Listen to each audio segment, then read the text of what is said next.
আসানসোলে ১৯ নম্বর জাতীয় সড়কে তৈরি হলো বড়সড় গর্ত। একটু অসাবধান হলেই নির্ঘাত মৃত্যু। রবিবার ২০ জুলাই ভোরে আসানসোল ১৯ নম্বর জাতীয় সড়কের ওপর মরিচকোটা এলাকায় আচমকাই এই বড়সড় গর্ত তৈরি হয়। স্থানীয় বাসিন্দারা প্রথমেই গর্তটিকে লক্ষ্য করে পুলিশে খবর দেন। এরপর খবর দেওয়া হয় জাতীয় সড়ক কর্তৃপক্ষকেও। এরপরই ওই জায়গাটিকে ঘিরে দিয়ে জাতীয় সড়কের একদিকে যান চলাচল বন্ধ করে দেওয়া হয়।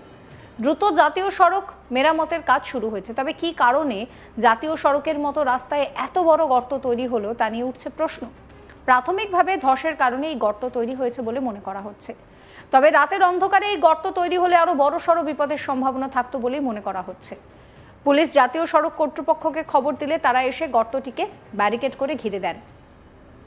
জাতীয় সড়ক কর্তৃপক্ষের পক্ষ থেকে এক কর্মী রঞ্জিত চট্টোপাধ্যায় জানান যে আমরা খবর পেয়ে গর্তটি দেখতে এসেছি। ঊর্ধ্বতন কর্তৃপক্ষকে জানানো হয়েছে।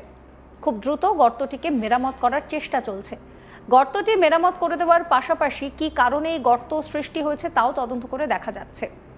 পাশাপাশি গর্তটিকে পর্যবেক্ষণ করা হয়েছে যাতে সেটি আর বড় না হয়। কি বলছেন রঞ্জিত চট্টোপাধ্যায় শোনাবো। ওটা পাবলিকের মারফত বা পুলিশের মারফত খবর পায় এখানে ধস নেমে যায় রোডে।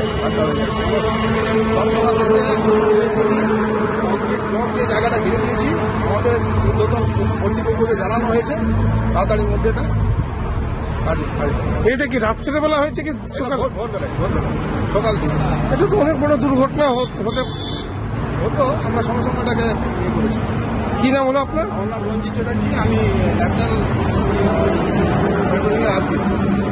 এটা কেমনি করে হয়েছে কি মনে হচ্ছে? দেখুন কি করে, এটা পুরোনো দিনের ঘটনা, কিছু একটা ব্যাপার আছে যার জন্য ধসে গেছে জায়গাটা। আমরা সঙ্গে সঙ্গে সেফটি দিয়েছি, পুলিশও এসেছিল আমাদের সঙ্গে।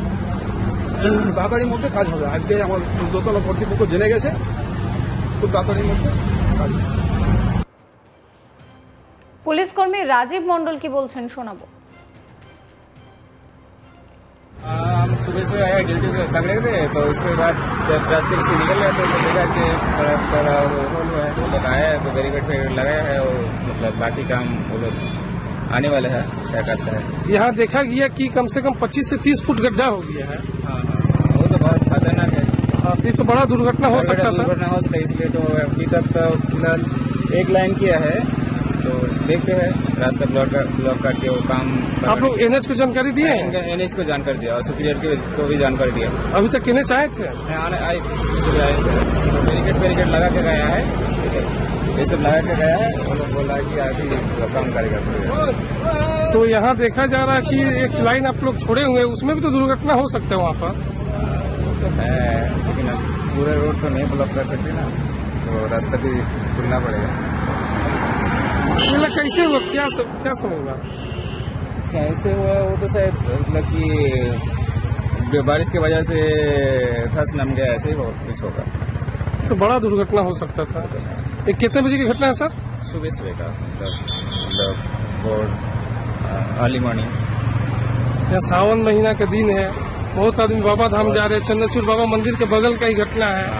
बाबा मंदिर भी जा रहे, हटाक पड़ी तो बड़ा दुर्घटना हो सकता था।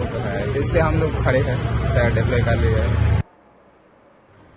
আসানসোলে ১৯ নম্বর জাতীয় সড়কে তৈরি হলো বড়সড় গর্ত। একটু অসাবধান হলেই নির্ঘাত মৃত্যু। রবিবার ২০ জুলাই ভোরে আসানসোলের ১৯ নম্বর জাতীয় সড়কের ওপর মরিচকোটা এলাকায় আচমকাই এই বড়সড় গর্ত তৈরি হয়। স্থানীয় বাসিন্দারা প্রথমে এই গর্তটি লক্ষ্য করে পুলিশে খবর দেন। এরপর খবর দেওয়া হয় জাতীয় সড়ক কর্তৃপক্ষকেও। জাতীয় সড়ক কর্তৃপক্ষের তরফে কি জানানো হচ্ছে শোনাবো আরো একবার। ওটা পাবলিকের মারফত বা পুলিশের মারফত খবর পায় এখানে ধস নেমে যায় রোডে। যে জায়গাটা ঘিরে দিয়েছি আমাদের ঊর্ধ্বতন কর্তৃপক্ষকে জানানো হয়েছে তাড়াতাড়ির মধ্যে কাজ হবে। এটা কি রাত্রেবেলা হয়েছে কি ভোরবেলায় সকাল থেকে? এটা তো অনেক বড় দুর্ঘটনা হতো। আমরা সঙ্গে সঙ্গে এটাকে ইয়ে করেছি। কি নাম হলো আপনার? আমার নাম রঞ্জিত চ্যাটার্জি, আমি ন্যাশনাল। এটা কেমনি করে হয়েছে কি মনে হচ্ছে? দেখুন কি করে, এটা পুরোনো দিনের ঘটনা, কিছু একটা ব্যাপার আছে যার জন্য ধসে গেছে জায়গাটা। আমরা সঙ্গে সঙ্গে সেফটি দিয়েছি, পুলিশও এসেছিল আমাদের সঙ্গে। সমস্ত খবরের আপডেটের জন্য আপনাদের নজর থাকুক আজ তাক বাংলায়। চ্যানেলটিকে সাবস্ক্রাইব করবেন, নোটিফিকেশন পেতে বেল আইকনে ক্লিক করবেন, ফলো করতে ভুলবেন না আজ তাক বাংলার হোয়াটসঅ্যাপ চ্যানেল।